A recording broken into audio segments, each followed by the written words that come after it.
Here are all the electricity required practicals you need to know in 90 seconds. There are 3 electricity experiments you need to know for physics paper 1, and for all of them you can use BAV to remind you that you need a battery, an ammeter connected in series, and a voltmeter connected in parallel. But there are slight variations to this for each experiment.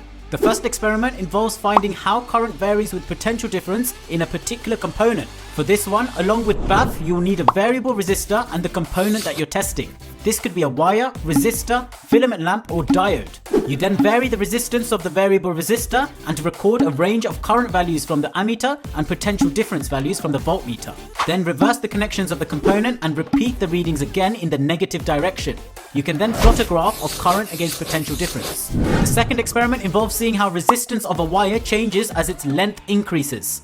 For this setup, along with BAV, you need to add the wire being tested, a ruler and crocodile clips. You can vary the length of the wire by moving the crocodile clips, and for each length you can note down the current and potential difference readings from the ammeter and voltmeter. You can then rearrange the equation V equals IR to give R is equal to V over I. This helps you calculate the resistance for each length. The final experiment is seeing how combinations of resistors in series and parallel affects the total resistance in a circuit. So again, you start off with BAV and then connect a resistor to the circuit. You can then note down the ammeter's current reading and the voltmeter's potential difference reading. Now you can add more resistors in series and repeat the readings, and then in parallel and repeat the readings. Just like in the second experiment, you can work out the resistances using the equation R is equal to V over I.